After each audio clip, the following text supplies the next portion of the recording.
Martin and all this. Oh yeah, dude. Fuck. I'd love to do Rocket. Ben Frank. Clock in particular. I'm turning it the wrong one. Okay, Yeah. we're all good. Nothing's muted.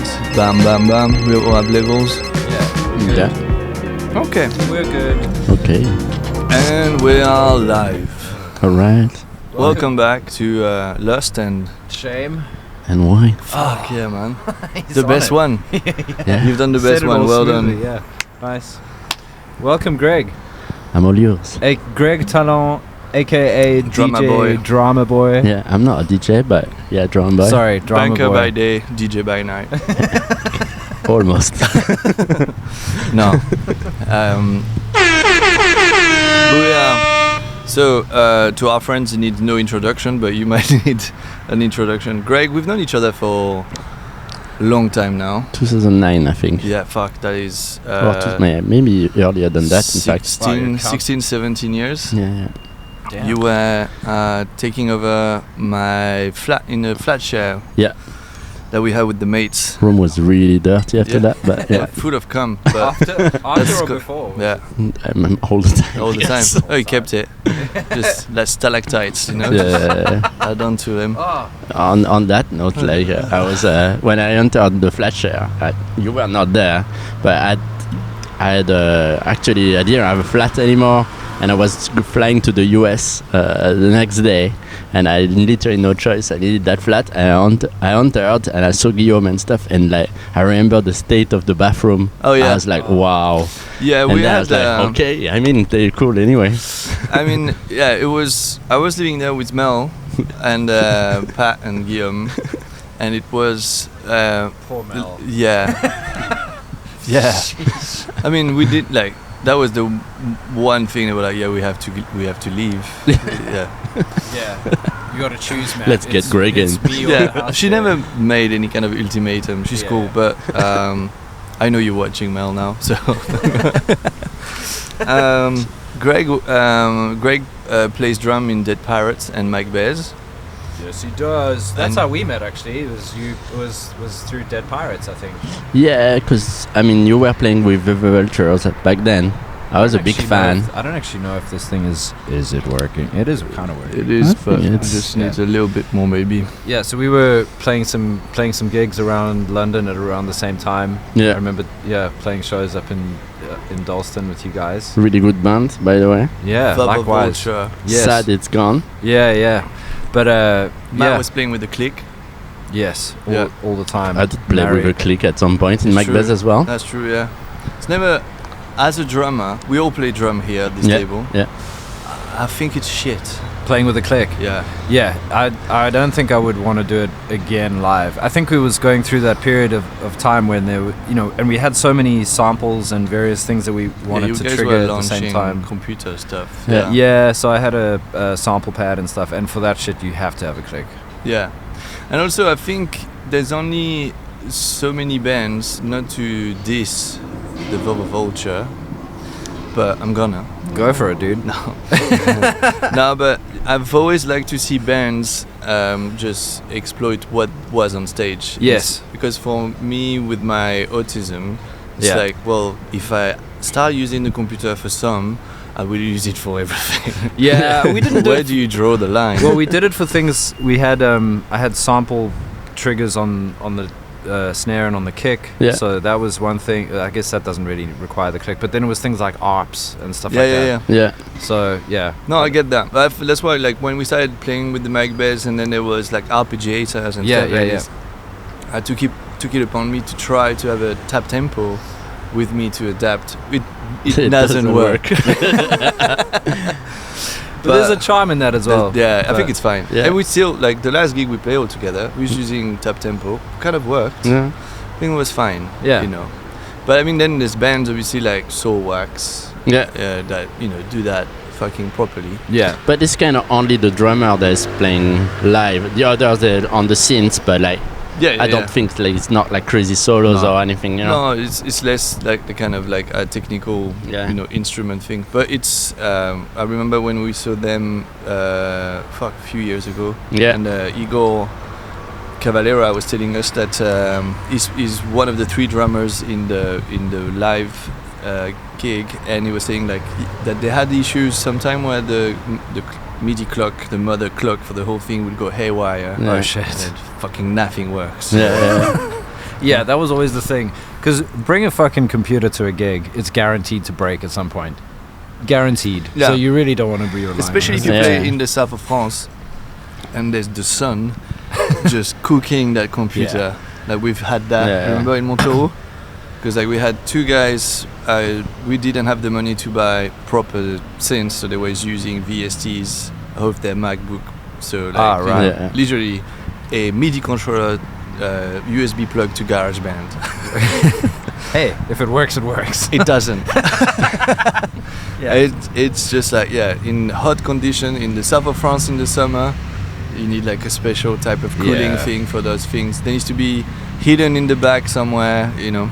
The one thing I will say though, like playing with a click live, when it comes to being in studio and you need to play with a click, and there's an argument against that too, obviously, which is great. If you have just unlimited time to fuck around with, you know, getting the perfect take at the perfect tempo. But when you do come into studio and you have to play with a click, then it's like, okay, this is fine. I'm used to this. That's the real difference with, like I'm still to this day, I'm amazed at people who just don't fuck up for a long period of time. But by that I mean like being able to, I'm unable at this stage to record a track in the studio in 1 take or even in 2 takes. Yeah. When you see like guitarists, bassists, singers, drummers just live with all the other members, so they can't fuck up. No, you know, jobbing musicians. Yeah, and that's, for me, it's like walking a tightrope. Yeah. But I know I'm falling at some point, and I'm gonna take everybody with me. What's crazy is that in studios they have the expectation to be like that as well. Like, it's gonna go. Dude, time's ticking. Yeah, it's like. Well, if that's your only job, then you fucking do it. Yeah. But it's, you know, there's not many jobs that require that kind of, like a teacher will fuck up many times. To varying degrees. Yeah, like not all the soldering made by an electrician or the caulking made by a plumber would be perfect all the time, right? They can start again after a nice cup of tea. Yeah. But, you know, like you're recording something and you need to nail it. Like even politicians can't fucking do a proper speech without fucking up. I mean, how many podcasts have we done? And all of them have been trash. Pretty much perfect. Yeah, that's true. I mean, I do that as a self-deprecating thing. I've never said something but like use the right word, exactly what I just did. Do you think when you're that big of a musician, you arrive in the studio and you're like, that's my drumming. If you don't like it, fuck it. Yeah, well, there's that. But for me, it's more like, you know, you can't say, well, that's my drumming and you're not playing in time. Yeah. Well, have you heard of Dilla? Yeah. It wasn't a drummer. He just didn't know how to use the We're gonna offend some drum machine people over there. No, fuck drum machine people. I mean, I like him, but there's nothing to be offended by. You're a bit of a drum machine person. I mean, I can, as a drummer, I have the rights. Yeah, but that must have been a bit of a. Was that a? Because you were doing a lot of like more live drumming, and then when did Dramaboy start?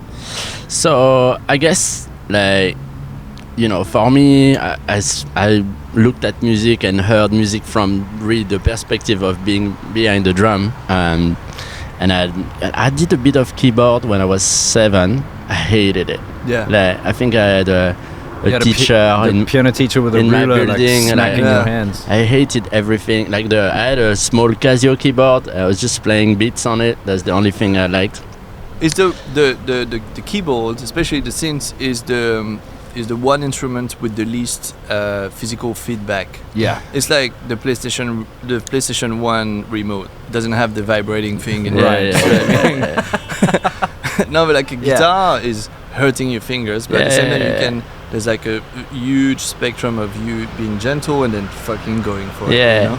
I just think I'm not that good with instrument, like where you have to be super fast with fingers and stuff. It's never been my thing. That's just training, because you play well the synths, like in your videos and stuff. Like the parts are, and actually not to suck your dick, but in the Dead Pirates, you were one of the first, way before I understood it, to have a more of a producer angle on what would work in the track and what wouldn't. Oh, right. When it came to recording, or like just in the room? In general, for a song where I would come just like, I'm a guitarist, so there's gonna be guitar everywhere.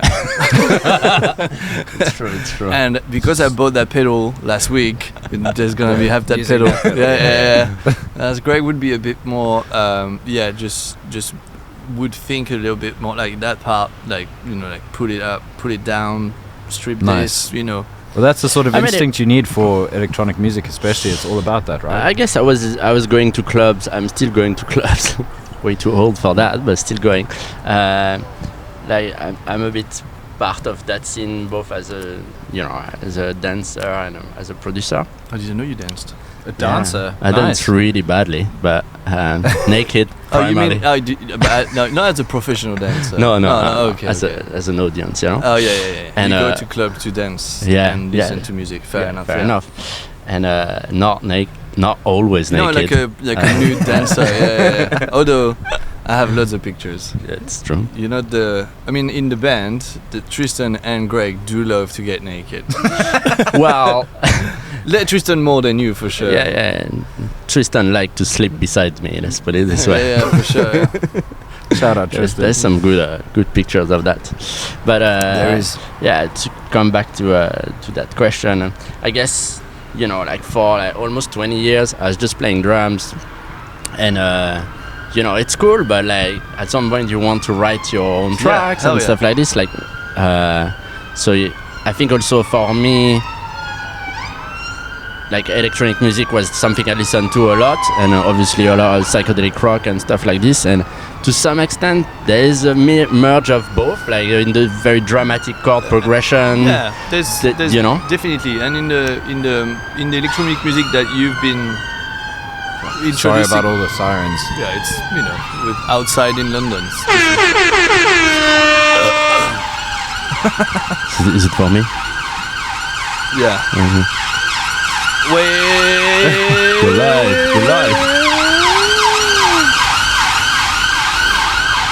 Wow. I think electronic music also is a more accessible way to be creative without knowing other, you know, instruments. Yeah, it certainly was. Like the first few tracks I obviously didn't release them, and they were like much more like techno-y than what I do now in a way. Now it's kind of like me revisiting like, I don't know, like boogie or like some left field, like almost funk or inspired like electronic music with like 80s synths and drum machine. But yeah. But it's a very obviously valid approach. It's a very different approach from, because like I listen to music a lot, but it's always the same thing. Mm-hmm. I'm having a hard time like finding new stuff, like other genres to listen to. Yeah, or just even in the same genre, like find a new track, you know. Yeah. The same with illustration. I don't really, you know, look what's out there. As a DJ also, you do. Yeah, and some of our friends, some of you, like Pat as well, like do consume. You do also consume quite a bit of music. Yeah. But it's so it's different kind of approach to the creation. But yeah, you introduced me also to Ratgrave. Yeah, which I think it's a good bridge for you, like between like. I mean that is still one of my biggest crush. Yeah, you know, it's an amazing track. Go listen to Ratgrave. Yeah, Ratgrave. They have toothpaste. No. UB. There's a Big Sausage Pizza. No, they did like a release on Apron Records. The first album is that album, yeah. Yeah, it's it's all on Spotify anyway. They have 3,000 listeners a month, which is criminal. Yeah, that's crazy. Is it the bassist from Square Pusher? So I'm not there's Max Griff in it, and I can't remember the name of the second guy. Julius Conrad. Yeah, Julius Conrad. I know Max Griff does his solo stuff. It's quite cool as well.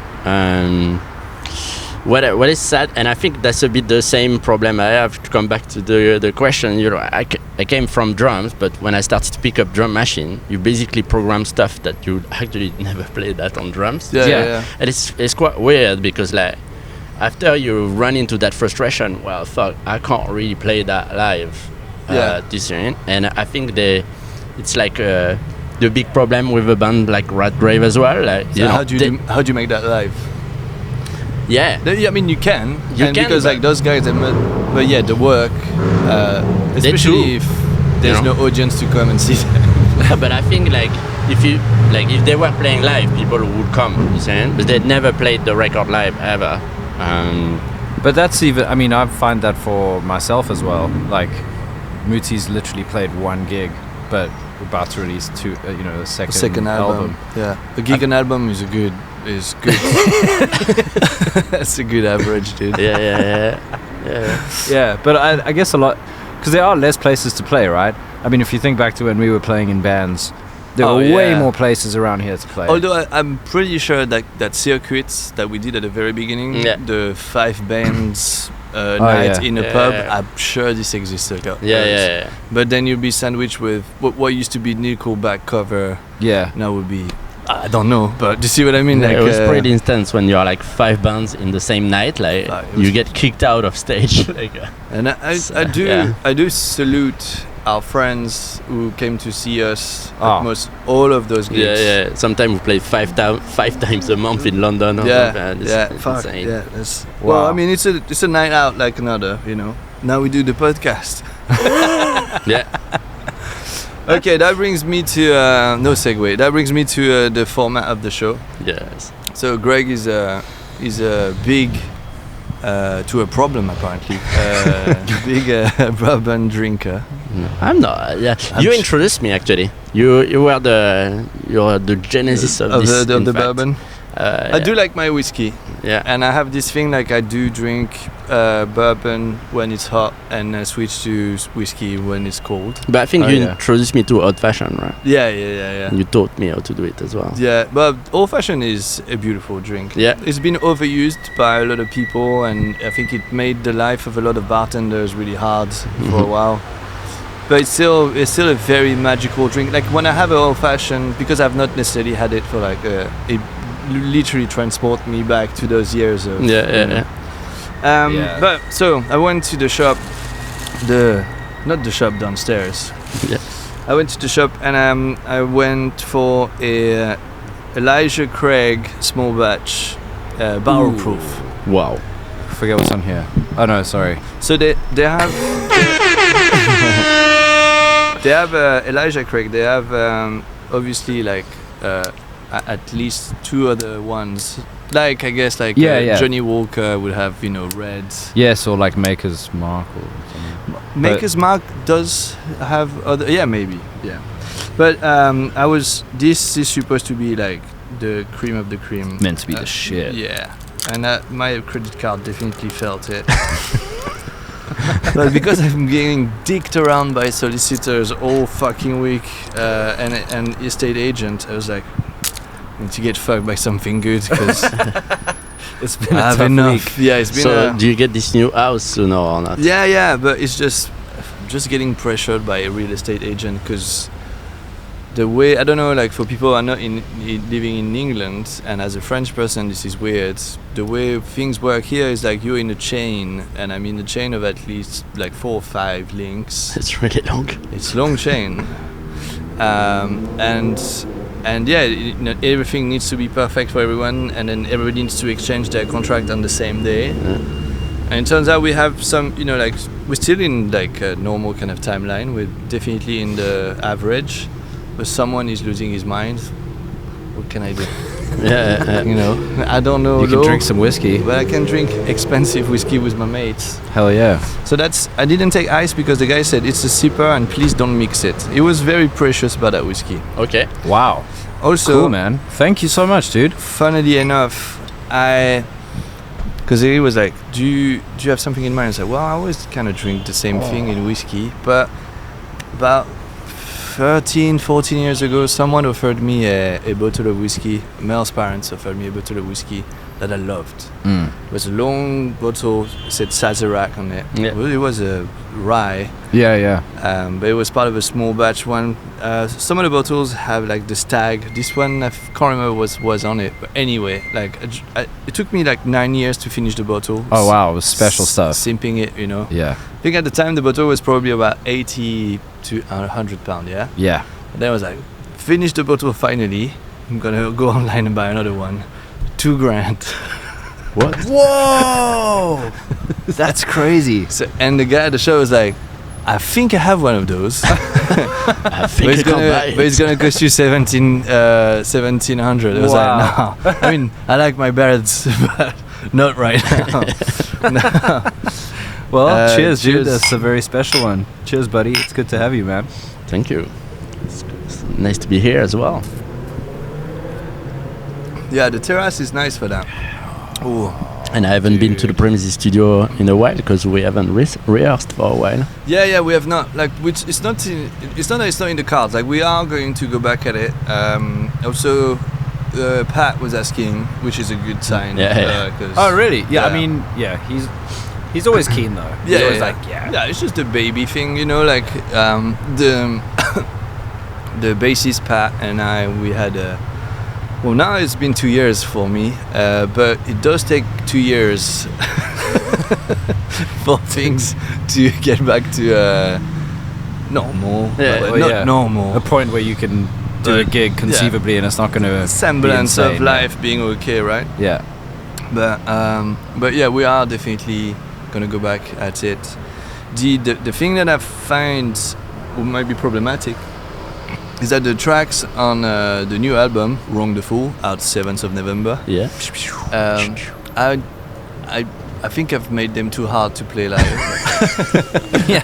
No, we'll level up. We'll Back level to our up. Yeah, point. yeah. You did a bit of a rack Like, wave there. is it like 135 No, BPM? I think you'd be fine with the. I think the drum will be alright. Alright.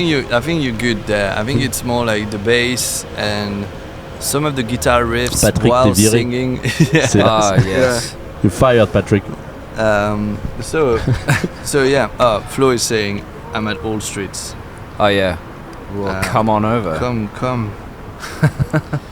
So yeah, you have released an album not so long ago under the name of Dramaboy. Yeah, a year ago. A year ago. Almost exactly, actually. Yeah. Is that the second one? No, I just did 2 singles before, so that yeah, was kind okay. of like the first proper release for me. And Dramaboy, it's after the little Dramaboy, yeah? No. No, yeah. So That's what I thought. actually, it's my girlfriend who named me this way. Because you love drama. No, No, because you cause drama. I try not to.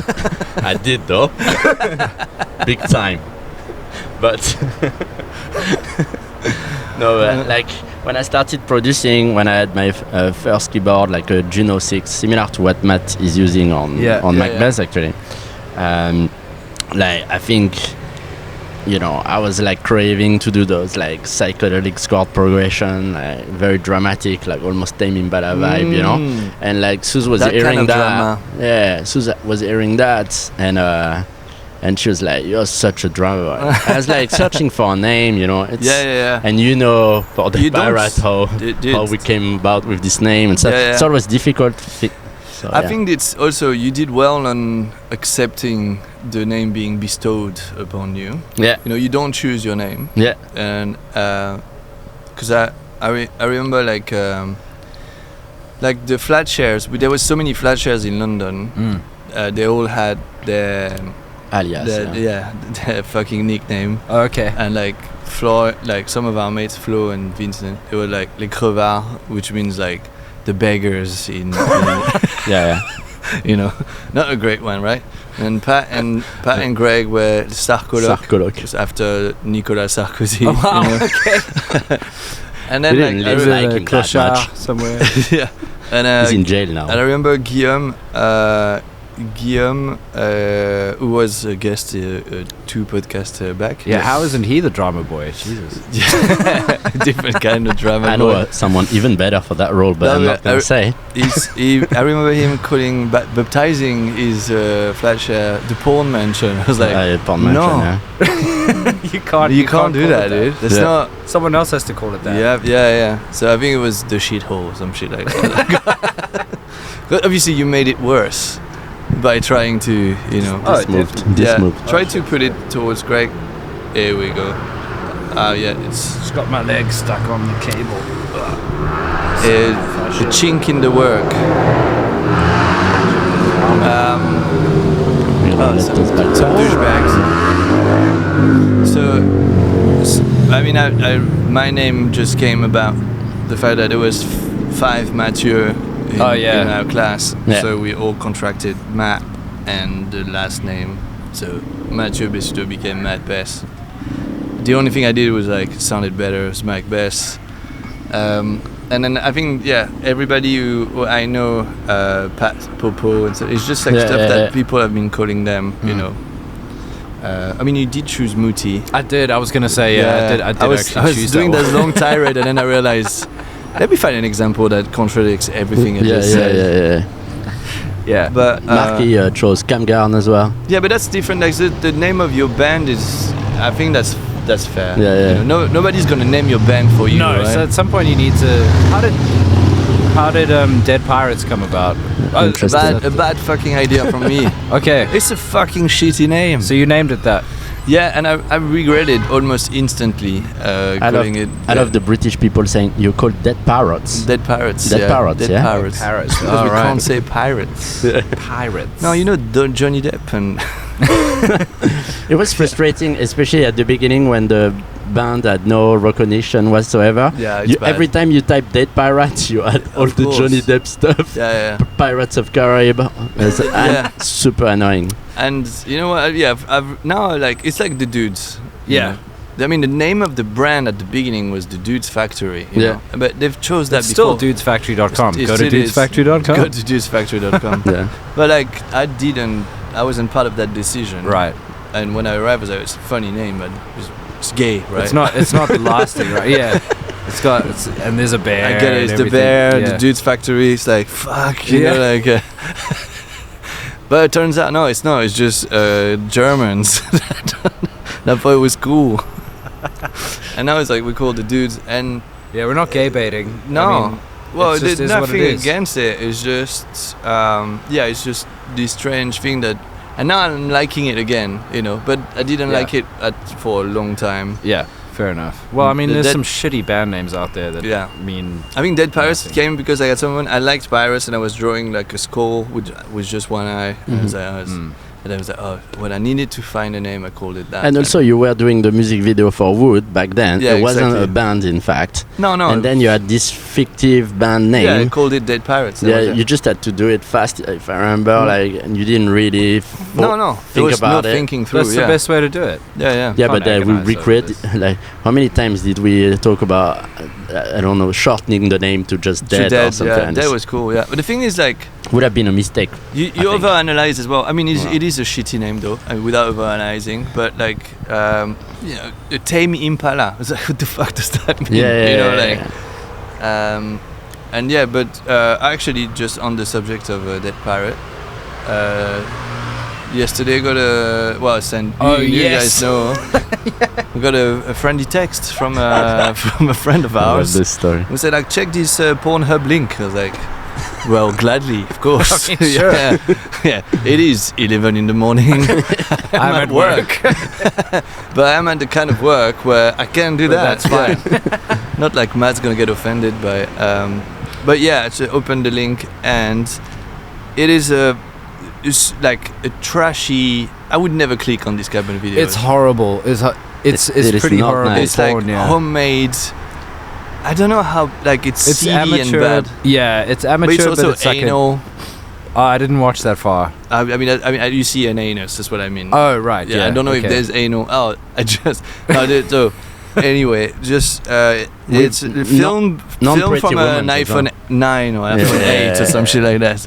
There was no iPhone 9, I guess. Let's jump straight to 10. The torchlight. With the torchlight. It's terrible lighting. Like, ooh.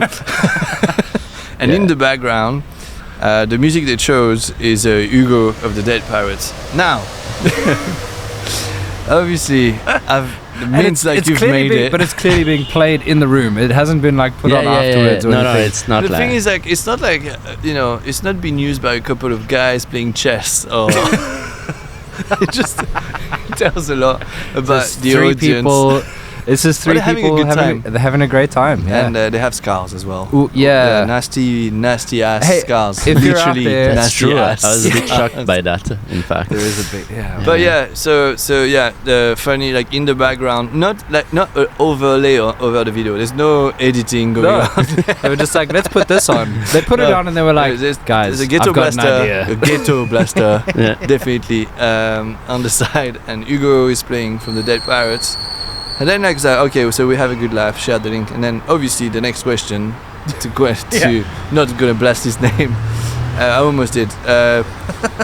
How did you find it? Yeah. And his answer, just random. yeah, very. Just browsing porn. That's so, because I thought like maybe like knowing that guy, like maybe he found like a website or a plugin that finds tunes, like what YouTube uses to know if there's a copyright infringement or stuff like that. Yes. Right? But no, it was just pure good old-fashioned browsing. Yeah. Poor taste. Let's put it this way. Yeah, well, it's not. I don't know. I don't expect my stuff to arrive on the the soundtrack of Blacked, for instance. but yeah, it was interesting. I don't know. I felt a weird mix of pride and prejudice.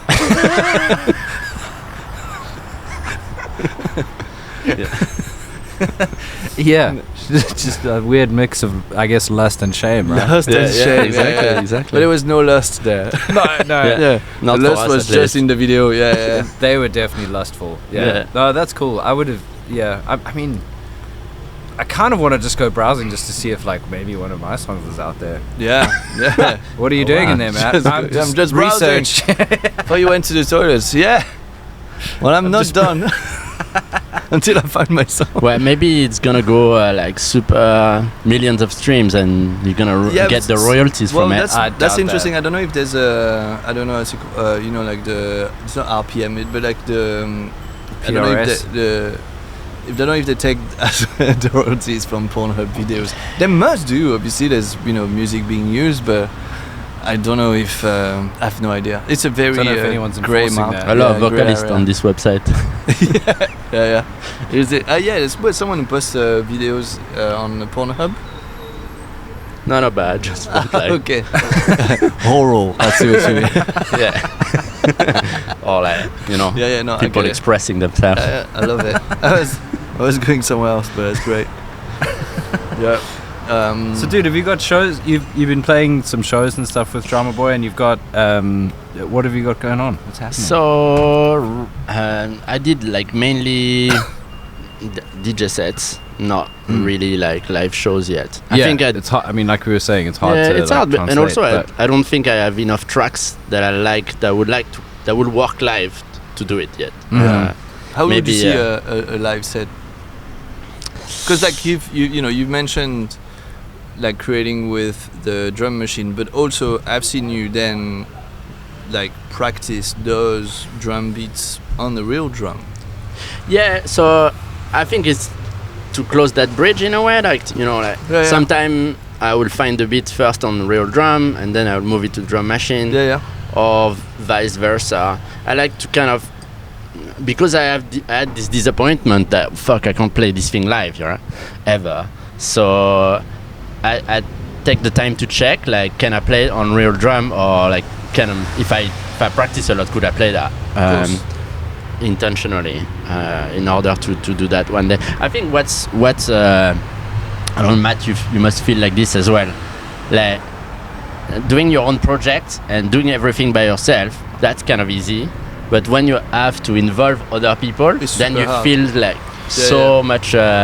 It's a lot of pressure. It's a lot of pressure. Yeah. And I felt you get naked as well. Yeah. I felt also you have to get to a specific like audience level before it's actually worth it, because like I see how much work it is for us to play Macbeth, for instance. Yeah, right? I don't think the live is necessarily the end game. You know, for it's like saying to a painter that the end game is the exhibition. It isn't. Yeah. You know? The live is when it goes well. It's an amazing feeling.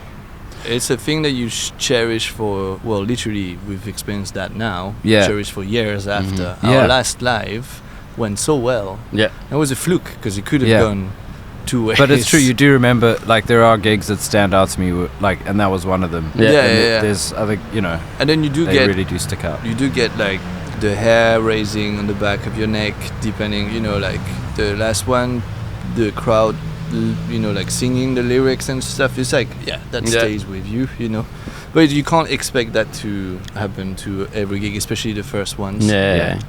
But it's I would love to go back to playing gigs, and I'm not even sure that people would necessarily enjoy us playing just the new songs, you know. So it's just a case of especially if we can't play them. Well, you've got like 4 albums to choose a set list from. Yeah, exactly. Cool. Yeah. But it's weird. Like, it used to be in the old days, I guess. It was like if you had a band, you would start playing live. That was the easy thing to do. The easier thing to do. Getting a record made was like, whoa, wow, you're getting a record made. Damn. Now it's like. No, everybody does a record. Opposite. It's the fucking easiest thing in the world. Yeah, except for us, who took 4 years to do it. Yeah, but it is easier in some ways, or at least, you know, it's more conceivable that you could do that than to actually. I think the thing get out there and what made it easier live. is also what made it like, because you can analyze more and you have more choices. You know, like you used to just record the drum in mono with 2 mics. You know. There's and there's, you know, fucking one pedal for the guitar, and it was very different, but. The guys who at the time who managed to have a sound that was different from everybody else, then, you know, obviously made it. But what I meant was, like, I find interesting from the process of writing something with the drum machine and then trying to play with the drum is what I've encountered by playing again, because I've learned piano from 6 to 12. Then I stopped, and then I moved on to guitar and drums, and I took piano again when I started recording the second album of Macbeth. You started lessons again, or you just started playing? just you know, like play. I bought a Juno 06 first, but a Juno 6 first, and then, you know, like fell in love with the sound, and then that's how I remember, like, oh yeah, I still have kind of muscle memory for some of this shit. I can't tell which note is what. I mean, I can. I know where E but like I can't tell the chord minor. Like, sure. I kind of can now, but don't really want to, because in my weird perspective, it erases the magic of. So learning theory for you is like kind of erasing stuff a bit. Yeah, I feel like I like stumbling upon those things. I don't really want to learn how to, but I think do you find that as well? Because you're also like playing keys more, and you also love those vintage synths like DX. I guess you got a DX7, right? DX7 the FM. I mostly use that, actually. There's only 2 instruments on the album. I mean, that's quite fun. By the way, that's the way to go. Yeah. I don't believe in fucking adding.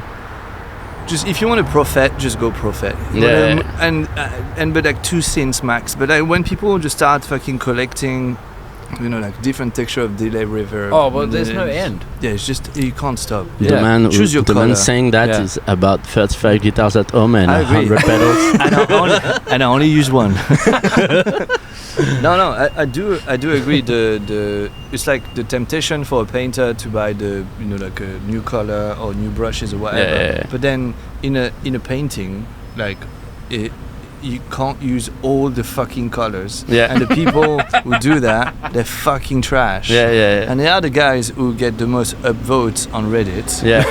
But your giraffe's a dog shit, dude. I think when anything with a rainbow in it, and it's not has nothing to do with LGBT or whatever. Yeah. It's a shit flag. No, it's just you need a restrained amount of a choice of color, and then maybe something that create contrasts. But it's not about like. No, it's nice to have restraints to work with it. Yeah, because like when you have too much gear, it feels like, I don't know if you were using color as an analogy, it's like you're trying to test colors just by picking a code, Yeah. And it's like, it's an horrible process. It's very horrible. Well, Mel told me something very interesting that stayed with me, which is rare, Mel, that you say something that stays with me. No, but watching. My girlfriend now is also an illustrator, an artist, and when you do an illustration, I never thought about this. Apparently, the way to do is like you decide what's going to be the subject. Is the subject going to be in the shadow, or is it going to be in the light, right? Okay. And so if it's in the light, then all of the values difference happen in the light, but everything that's shadow is black or dark purple, but there's not like there's a uniformity to the exactly. The shadow, but then the opposite is right. If you're doing something that's happening like in the shadow of a tree or whatever, then you have a big spectrum of color in those shadows, but everything that's blasted by the sun then is just white or your highest color you want to put in that painting. Right.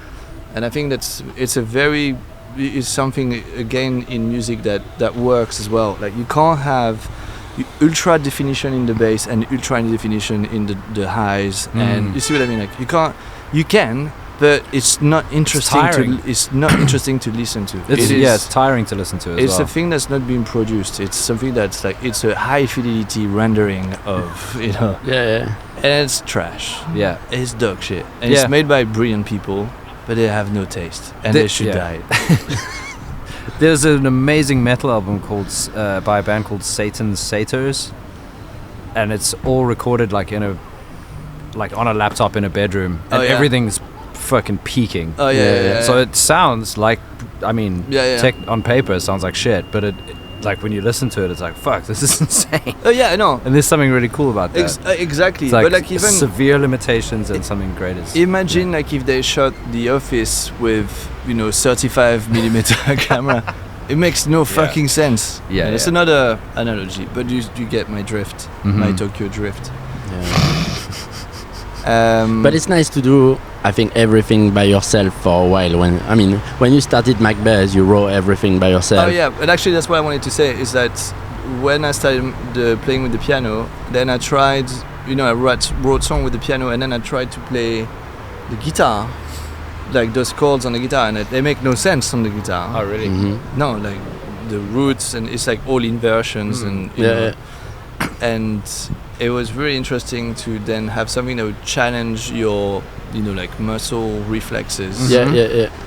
To try to play something completely different. I mean, like the riff of "She's a Big Boy" is just an arpeggiator of the chord played back on the guitar, and that's all that this is. It's just stopping, just me pushing the chords on the Juno 6 and go.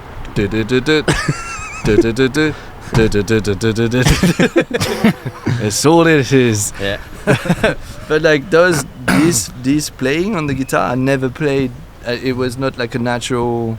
I would have, like, if I was to write that riff, I would have never gone to those changes. But it is cool, like the most interesting, and I find this with drummers as well. I guess instruments in general, especially ones that like have been around for a while. I mean, let's face it, the drum kit as an instrument hasn't really changed since the 20s. Crotal. yeah. So from the well, I guess from the So when you start playing stuff and making a guitar sound like something else, like playing horn lines, saxophone lines on a guitar, it sounds fucking great because the phrasing is so different, and that's an instrument that's governed by breath.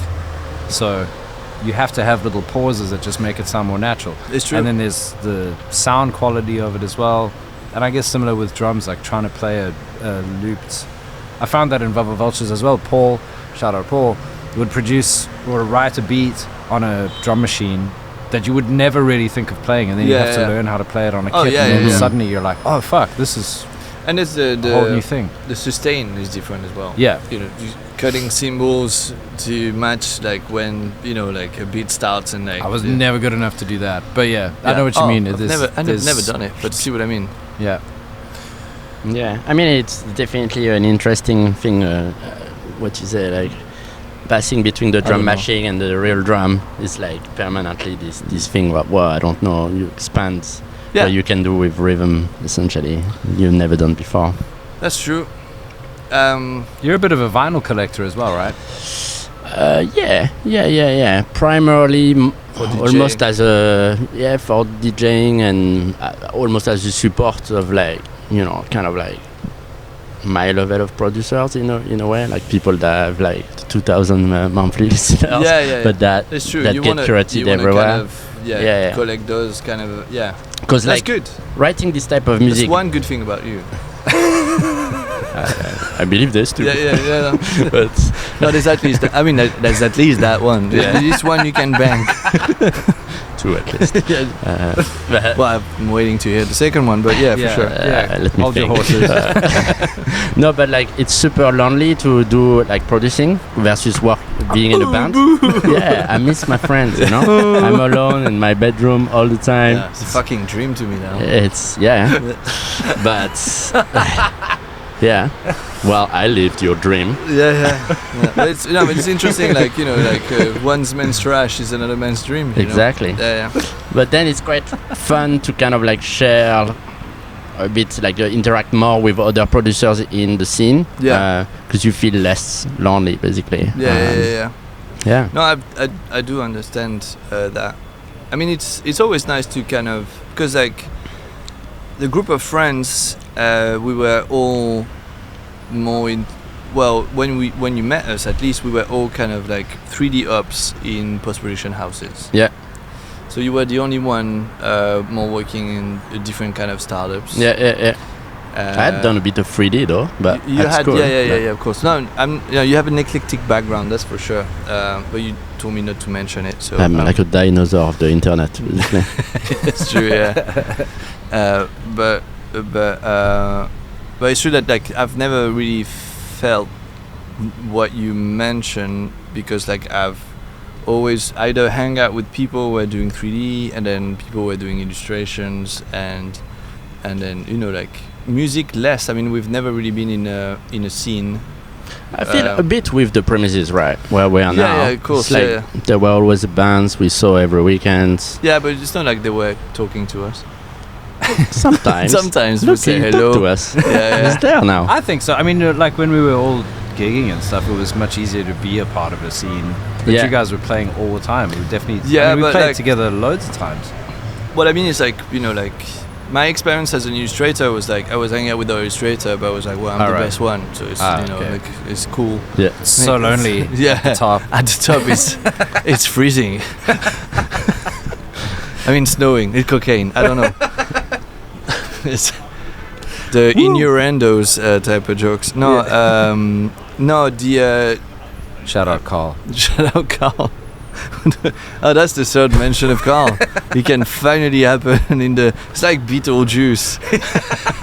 Until we've mentioned Carl 3 times on the podcast, he won't arrive. Yeah. Okay. No, but yeah, I get that. I think the music. I think what I love about the way I approach it is like I make my own little fucking song in my corner, like and then we go in rehearsal and I go like, no, this is not how we play. And then everybody loses his mind, and then we play live, and then it's the best fucking time ever. And I love this. I love the moment we go on stage, and then when we go off stage, then I don't like it. Like exhibition, I've never liked like people going like, hey, and then you do the same. And trying to make conversation. How did you feel about being kind of like a music director of a band in a way? Because like you have to put up with like people being late to rehearsal. Also, you change genre like So on a fucking dime. I guess it was from like stoner metal to like we're doing yacht rock. Yeah. No, so here's the thing. When I've always played in bands, and when I arrived in London, I've answered a few Gumtree little ads. The listings. And then I started playing in bands. Oh, yeah. You know, I played in a metal band. I can't remember the fucking name, but the singer became a model and was on the cover of Vogue and shit like that. Oh wow! We're still kind of friends, I guess. You know, sends me texts here and there, whatever. But I've quickly discovered that I loved playing music, but I hated doing this with people that were not my mates. Right. So I made music by myself, and then the first time we got asked to do a gig, I was like, yeah, but I have no band. And then that's when I asked Pat, Tristan, and Elliot at the time to just learn instruments. For a gig Tristan that was could play, Tristan was could play. fine. Yeah, Tristan could play for sure. Yeah, Tristan definitely could play. Yeah. But Pat and Elliot didn't know how to play. Oh wow! And so we have 5. It was a gig we did 5 tracks, and I told them like, yeah, the gig is in a month. We're gonna go to Denmark Street, get you some guitars. Pat picked the bass. Elliot picked the guitar because his dad famously played with the Yardbirds and shit like this. Oh wow! Yeah. So he was like definitely a guitarist. Yeah. And then you have 3 guitarists and a bassist. No, we had 2 guitarists, bassist, and drum. And Tristan was on drum. Ah, Tristan was playing drums. Okay. Tristan was playing drums, and so we spent 3 weeks rehearsing. I mean, it was simple songs, you know. And I took the blunt of it was on Tristan and I. Yeah. But the gig went so fucking well for like the amount of time we played. That was the one in Paris, right? No, so that was in London. Ah, okay. And then, true. Then the guys were like, dude, this is amazing. This is great. This is fucking amazing. Yeah. Playing gigs is awesome. Played like 20 minutes, but like it was awesome. And then they got a taste for it, and I was like, all right, you like it? Now we have a date in Paris in like February or so we had more time to practice. Yeah. And then as things went on, you came in. So Tristan moved away. Tristan moved away. I can't remember. What, to Berlin or something? To Berlin? No, maybe just to Paris or something. No, right? moved to Australia. Ah, yeah, true. Yeah, that was one reason they couldn't play in the. Yeah. That's another podcast nugget for you guys. But that we need Tristan for. Yeah, ask Tristan about Australia. And I was in the flat chair. I had bought an electronic drum set. Exactly. Again. So that guy knows how to play drums, so he joined in. And then there was a switch where Elliot started playing synths with an amazing piano player, as he was a trash guitarist. Okay. So it's okay, Elliot. You can't fucking gauge from what your dad is good at. Yeah. His dad is. Your dad was good at fucking your mom. I hope you're not good at that.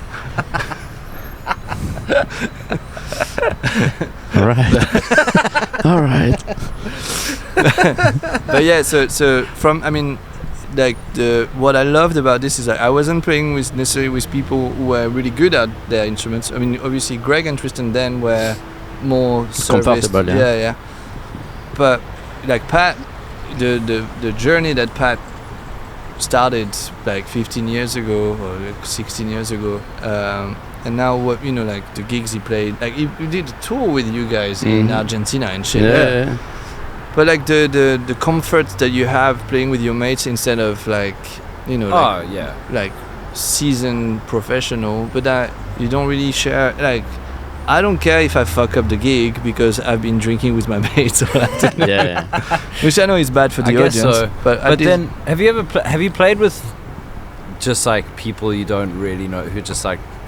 Because I've never actually done that. Because every time you start playing in a band, you spend so much time together that you actually just end up being mates anyway. Although I have to say, a lot of the bands that are like the best ones fucking hated each other. Well, that's true. Yeah, I mean, there's a very good track record of that. Yeah, Did they probably like each other at some point, though? Yeah, probably. Yeah.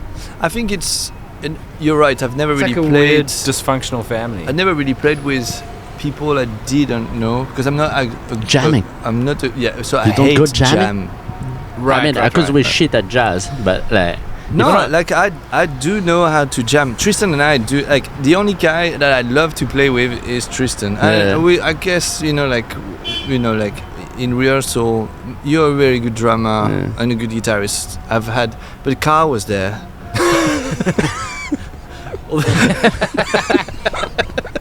There you go, Carl. No. Yeah, but it's true. Back then in that period, we were, except T2 on guitar, we were the only one who could improvise, basically. Yeah, there's that as well. So I think, but what I mean is like outside of this, like I've had experience jamming with people, but I find this self gratification. The jamming thing is not so good. But I mean, with Vava Vultures, like I didn't know Harmony and Paul at all. Like I met Nicole, and we like randomly, and it turned out that we knew someone in common. Yeah. And then she was like, "Oh, you play drums? Oh, cool." And like I play bass, great. And then she started doing stuff with Harmony and Paul, and she was like, "Oh wait, I know a drummer." And she called me up. She's like, "Do you want to just come and jam?" And it was like, "Oh fuck, this works!" Like right away, I was like, "Oh wow, this is cool." And then it became like, "Oh shit, we're like a family now." I played one time with Eleni and Carl as well as a gig. Oh yeah, we played. Oh, that's true. We played with it. Yeah, we had we played. LE. I used to play with. She's called LE now, right? Yeah. LE. Yeah. LE. Carl and I used to play with Pat's ex. I was on drums. Ah yeah. And Carl was on guitar. Nice. Yeah. No, like there was, and actually that was really cool. Her songs were amazing. Yeah. I think right now, like the amount of time that I have left from all these fucking around with t-shirt brands and do you see what I mean? Dudesfactory.com. Dudesfactory.com. Ligaden.com. Maria.com. That one's not running yet. But soon. No, but you see what I mean? Like it's just I'm just cherishing creating music that I love creating music, and I love going on stage. Now, if tomorrow, like I love playing for Muti, but I also write for it as well, so it's a bit different. And also, like writing for Muti is different from the frustration that I've had writing for other bands. But you're not writing from like you can say it's your fault this scratch time. though.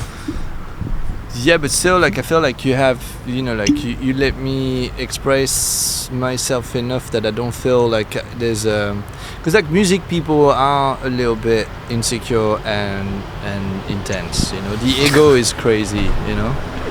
It's like tattoo artists. You're doing drawings on skin. It's disgusting, dude. There's I'm a badass. No, you shit. You shit, and you're touching people in places you shouldn't touch them. But don't go like, I've got muscles. You have muscles. Well, you don't, but generally. It's not your work that's like, you're doing drawings, You're drawing the muscles. Yeah, to any tattooists out there. I have From no respect for you. Despite having just joking. I know some good ones filled with tattoos. Yeah, no. What I'm saying is like those guys, they think of themselves as a very serious thing. Sometimes, yeah. Probably true, because it comes from an era where it was just fucking gangsters and stuff like that. I guess, yeah. But now you're tattooing giraffes with full of colors on some bitch's back. Shut the fuck up. But they there's some can't good use ones. the erase tool. Yeah, that's true. Well, They can't actually, correct the lines. laser you can now. But it's expensive. Well, yeah, that's true. Tattoos are fucking expensive. That's the funny thing about tattoos. People go like, "Oh, I finally decided I'm gonna get a tattoo," and they go there. It's like, wow. The size is like 800 pounds.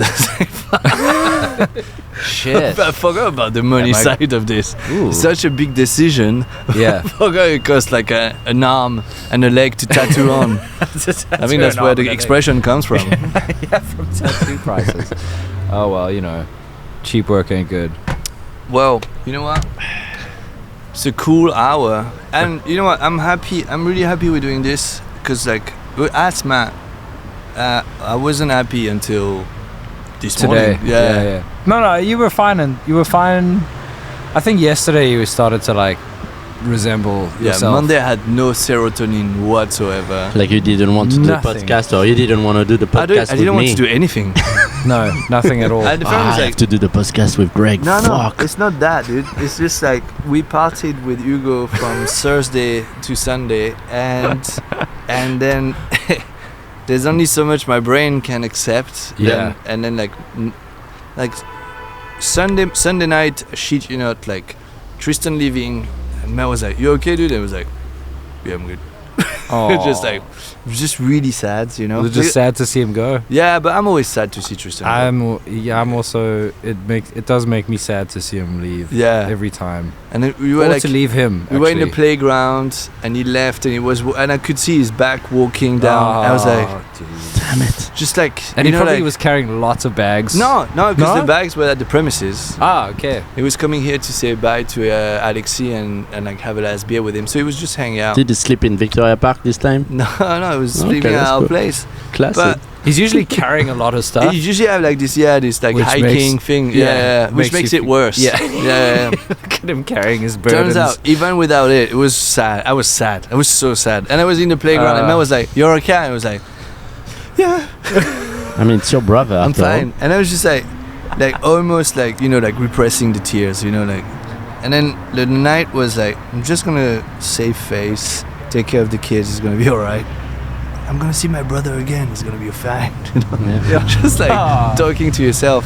And then like Mel was like, "Are you cross with me?" I was like, "No." No. At all. I'm just sad. I'm just sad. I'm just sad. just And the next day, like I wake up and it's still the same thing, Ah, yeah. you know. And it's, you know, I don't care when it's grey here, but it doesn't fucking help. Yeah. And then Thursday is like, now it's the agent of the me buying a house. I was it's like, okay, my life is trash right now. I'm just. But the kids have been great though, so that's cool. Yeah, they're good. But yeah, Tristan, can't wait for him to come back. Tristan, come back, please. As he has any new music in the pipeline. He's part of the deal we have with him and the dudes now is that he has free time to do his music. Now I don't know how that's going. He's very He's private. jazzing in the basement He's for very sure. private about it. But you couldn't be there at his party, and you as well. Yeah. No, missed Oh, out. fuck me, dude. That was a good party. That setup. That was like looks the mother awesome. of parties for sure. I was you know. with my dad. Well, it's a good party as well. Not really. Greg's dad has a massive dong apparently. Yeah. Not even denying it. I have a mug at home that Matt designed, and Oh, yeah. it's like morning puput, midnight pepet, which is kind of like a code for It's a code. something I've It's a code for probably what not goes on experienced tour. as a kid, but you know, maybe I don't know actually. Well, I think on this one, it's a perfect. Morning puput. It's midnight perfect way pipette. to end the podcast. Morning Yes. puput, midnight pepet. Yeah. You guys have a good one. Bye bye.